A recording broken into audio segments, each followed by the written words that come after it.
Okay, alrighty, we're ready. Uh,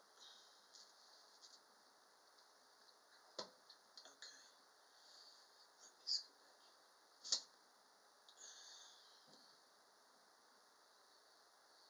Okay, can you hear me, Paul? Yes, absolutely. Okay. Yeah, I'm glad to have you on the show. Thank you very much for accepting our invitation. Oh, you're welcome. I appreciate it. Okay, so paranormal is one of my favorite things to talk about. Anything about hauntings or anything like that. I just love it. The research behind it, I would really like to get like some of your thoughts on whether you know the, you know research has improved or maybe gotten worse with everyone using all kinds of Equipment? ways to create fake reports and manipulate videos and things like that. So I want to get your opinion on that. You know, I'm also you're going to be really excited because I got some really interesting stuff on how we do our investigations, and it's going to blow you away. Really? Mm-hmm. Okay, I can't wait to hear about it. Okay. Awesome. Okay, so since this is your first time appearing on Mysterious Radio, or have you been on my show before? If it has, it's been years ago. Yeah, I think I have. Yeah, but it was Maybe years it ago. was years Yeah. ago. Yeah. Are you in Canada, Paul? Oh no, right here in California. California? Okay, all right. All right, so let's go ahead and start talking about you, please. Tell our listeners about yourself, what it is you do now, if you don't mind talking about that. And what really, grabbed your attention about the paranormal? Was it based on, like, personal experiences, or how did that happen? Okay. Start now? Yep, go ahead. Okay.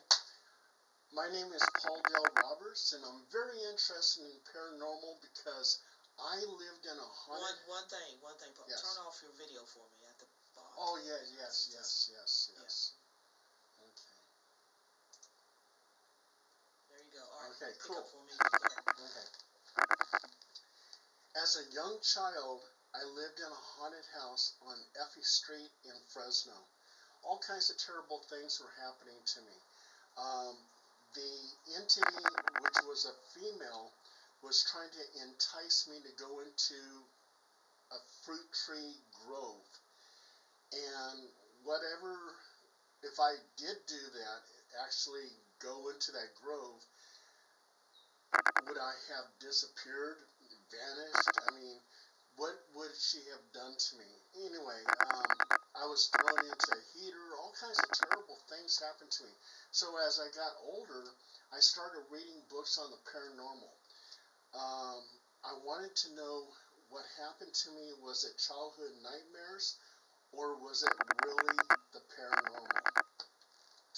So as I got older, I joined the military in 1979. I was actually in the military from 73 to 76, then 79 to 86. From 79 to 86, I was with military intelligence. I was a 97 Bravo intelligence analyst. I had a top secret SBI clearance. SBI is Special Background Investigation. I worked with image interpreters at the Photo Interpretation Center in Korea. On one particular day, 6 photographs came in. And those 6 photographs were pictures of UFOs taken by our reconnaissance aircraft and satellites. And the 6 photographs were of a globe, boomerang, triangle, disc, something that looked like ball lightning, and a cube. And they were part of a bigger picture. Every photo represented film footage. And on the back of the photo it said intelligent movement. And my job, very simple, was to give it a number and pass it on to the DIA, Defense Intelligence Agency, and then to the CIA. And then it kind of went into a black hole. I don't know what happened to the photos. So I knew at that time that military intelligence was very much involved in the investigation of UFOs or UAPs, unidentified aerial phenomenon, back in 1981. Project Blue Book, it closed down shop in 1969, and the military says they weren't interested in UFOs. But I found out in 1981 they were still looking into UFOs. So anyway, later on in life, and I didn't know it was going to happen, that I was going to become a paranormal investigator, but there was a situation. Well, I was writing articles for various magazines, travel articles, um, entertainment articles, and stuff like that. And a paranormal investigator asked me, and they said, you know, you're a journalist. Why don't you come to one of our investigations and write about it? I said, yeah, okay, that sounds great. So I went to the National Hotel, my very first investigation. I interviewed all the paranormal investigators. I watched what they were doing. I wrote an article, and that article was published in 3 British magazines. The owner of the time was so impressed, said, I would love to have you come to all our investigation and write about it. I said, yeah, why not? And from there, I became a paranormal investigator. I learned how to ghost hunt. And at some point in time, I actually became the owner of Halo Paranormal Investigations. I sort of like took it over, and I've been on 2,500 investigations. And we have a unique way of investigating. Um, a lot of people don't realize, but not all ghosts are from deceased people. You have what is called living ghosts or residual haunting. I can give you a case example. In 1974 in Chicago, Illinois, this couple moved into this house. And around about 2 o'clock, 3 o'clock in the morning, they would see a man manifest and walk over to the couch and slap a woman. The woman was also too a ghost. They saw this about 2 or 3 times. And they went to a block party. And the host of the block party says, yeah, we do this every year. We have a lot of fun. Here's a photo album of our past events. So the lady starts looking through the photo album. And she sees this one photo. And she goes, oh my God. She goes, those are the ghosts in my house. And the host looks at the photo and goes, ghosts? What are you talking about, ghosts? They lived in your house. They had domestic disputes. The police were there all the time. They got a divorce. She moved 5 blocks down the road, and he moved out of state. But they're both very much alive. I communicate with them. They're still alive. So what she was experiencing is living ghosts. The negative energy from that domestic abuse was so powerful that it impacted the atmosphere. And it continues on and on. It replays itself. And that's what they were experiencing. Living ghosts or residual haunting. And a lot of our investigations, we actually experience that. Things that have happened in the past replays itself. And an example of that is over at Evangeline's, which is a costume shop. And on the 3rd floor, back in the 70s, was a discotheque, and it was called D.O. Mills. While the employees who worked there late at night to prepare for the next day opening, sometimes like 2 or 3 o'clock in the morning, they hear the shuffling sound of feet. They hear people laughing.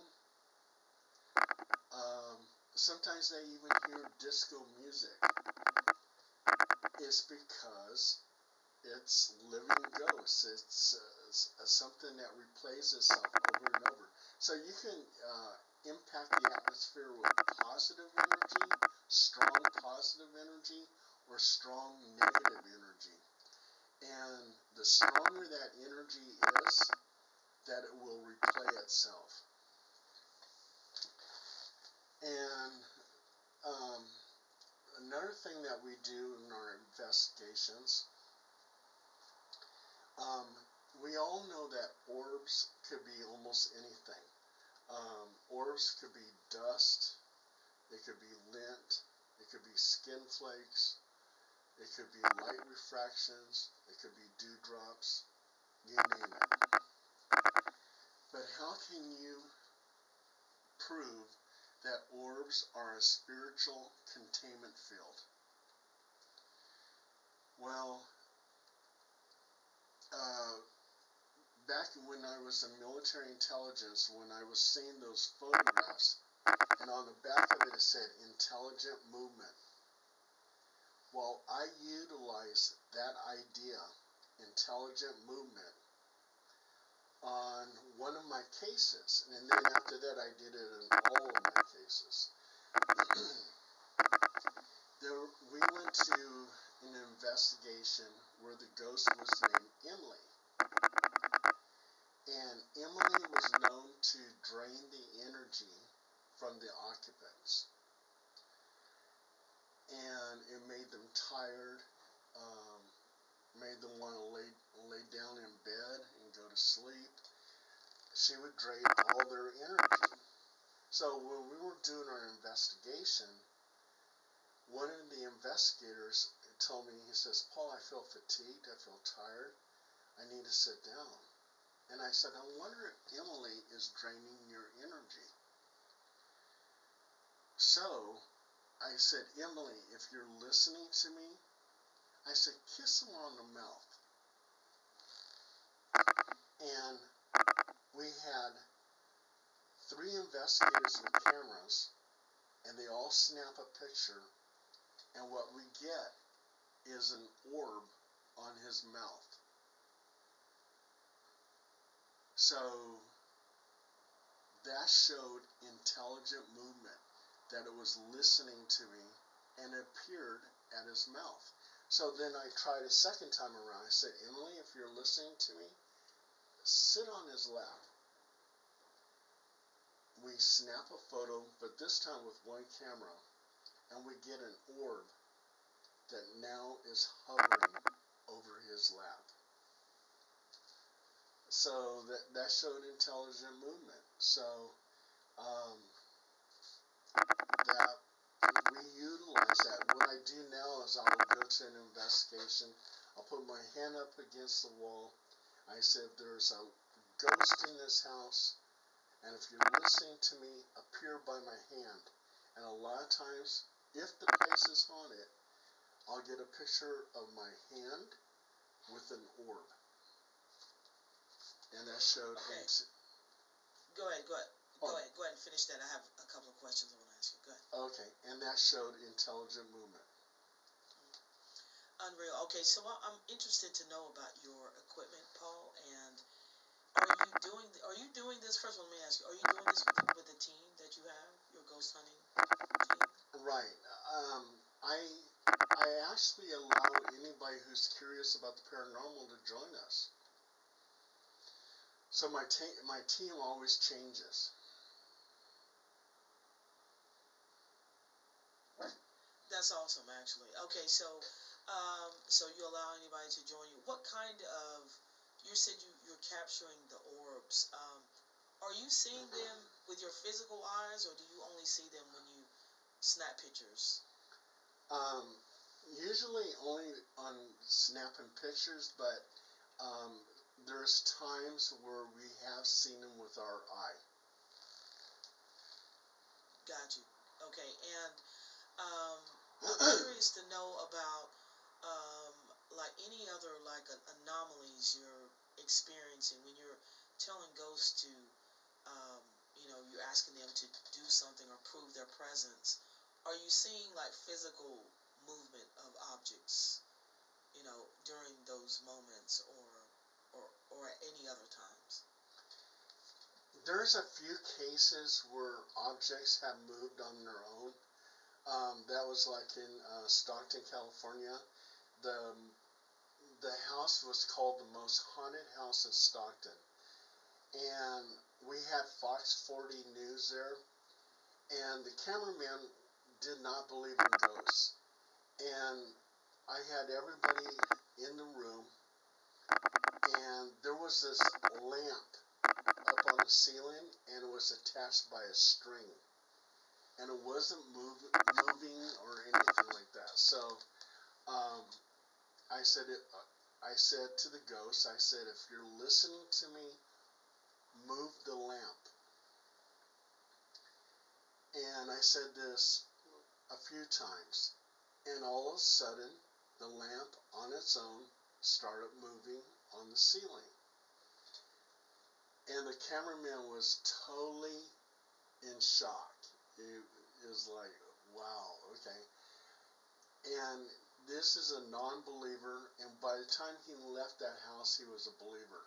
And right there in front of him, I got a couple EVPs, electronic voice phenomenon, and what I do is I do a quick and dirty.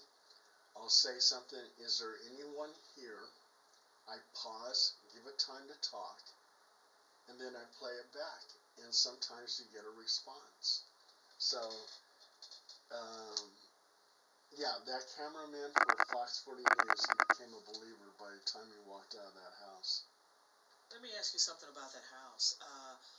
Was it a private residence? Yes, it was. And it was okay. So it was lived in actually. Mm-hmm. Okay. And so that's interesting. I never heard about that. Can you tell me about like some of the phenomena that they reported? Like maybe some of the people living there. What did they say that they experienced that you guys may not have seen? Um, During your visit. But what made it the most haunted house mm-hmm. in that area? Okay. Um, they would see a little girl peering out the second floor window. Um, and many people claim up and down they've seen that little girl ghost. They hear disembodied footsteps. They hear whispering. They hear full-on conversations, and there's nobody there. People have been touched. Um, Things get moved around in the kitchen cabinet. Kitchen cabinet doors open on their own. And when I was doing my investigation over there, the kitchen cabinets did open on their own. We left the room for maybe 10 minutes, and then we went back in the kitchen, and every cabinet door was open. Um, Sometimes you hear scratching on the walls, and supposedly 2 people died in that house back in the 1950s. So, yeah, with all the activity that was happening, and the place was legendary because people constantly talked about it. So, yeah, it was considered the most haunted house in Stockton, California. And were you able to capture maybe any pictures of apparitions, or have any been captured at this particular location that you know of? A couple investigators did manage to get some pictures of what looks like an apparition. and they never released it to me because they thought they were going to make $1 million off the photo. They were very possessive of the photo. I think they published it somewhere on the internet, but they never released it to me. Okay, and all right. So let's talk about some of your other investigations. First of all, I would like to know, Paul, for your team, if someone had a location they wanted you to investigate, how are they actually reaching out to you, and how do you go about vetting which ones to take your team out to, actually? Mm-hmm. I have what is called the paranormal hotline, and they actually can call me, and it's my paranormal hotline is published in all of my articles and my books, and that number is 916-203-7503. 916-203-7503. And all they have to do is just call me, and if they're in the local area, um, I'll take on the case and investigate it. A lot of times too, I help people right over the telephone. So I'll tell them, like if they live out of state, um, yeah, I just help them over the phone, and it seems to work. I explain to them how to do a Roman Catholic house blessing, and also too, if they have a demonic attachment. A lot of people don't realize this, but a full submersion baptism is a basic form of exorcism. So if you get a full submersion baptism, if you have an attachment, that attachment will leave. Um, yeah, that's interesting. I'm gonna let you give my audience your information. Please remind me of that for anybody that may have some issues, and they're in your local area. So they can reach out to you if they need help. Let me ask you this: okay, so you guys investigate. Tell me about businesses. Have any businesses, or have you any businesses actually called you to look into some issues that they were having, or have you been able to gain permission to get on some properties to see what kind of paranormal activity is taking place? Well, I've been on 2,500 investigations, and a lot of them were businesses. Where the owner or people that work there, managers and stuff like that, say, hey, come on over here to our restaurant, it's haunted, blah, blah, blah, and they just want validation, or they actually want it to stop because it's causing problems. So, yeah, we've done a lot of businesses. And that's interesting. Yeah. Okay, tell me about some, Paul. Okay, Newcastle, California. The whole town, the main square is all businesses, and it seems something like I would say there was like 14 businesses there, and 7 of them were haunted. So you had restaurants, you had one place which was a bar. Um, what was the other place? Oh, laundromat. The whole place was just haunted. It was just full of activity because it was back in the gold rush days that miners worked at Newcastle.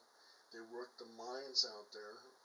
I guess they died in some of those locations, the businesses, and because of that, it's haunted.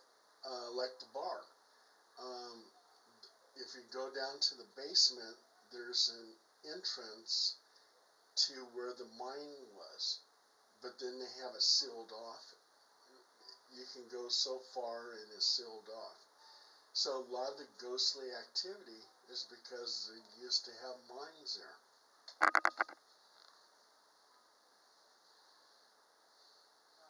Tell me, okay, so mines creep me out anyway.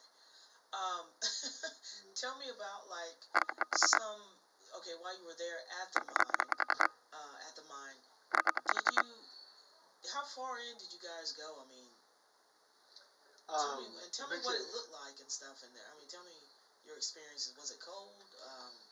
yeah, Was you because of the experience anything weird or what? yeah, because of the danger, the mine is pretty well closed up. You're going to be able to walk maybe 10 feet, and then it's sealed.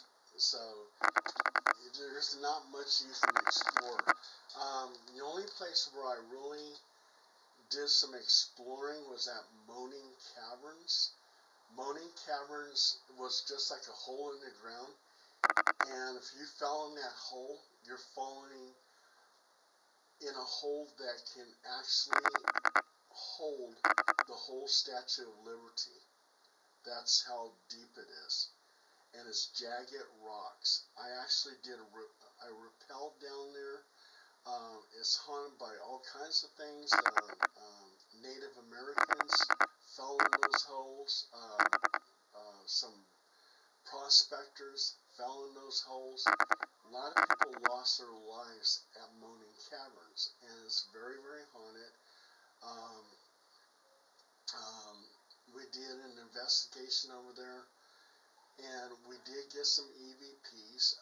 They even found the bones of a saber-toothed tiger at Moaning Caverns. So a lot of people died there, and a lot of people don't even realize that they just want to go over there and sightsee and look at it, and they want to rappel down the Moaning Caverns and stuff like that without even realizing that there's ghosts there, and there's plenty of ghosts.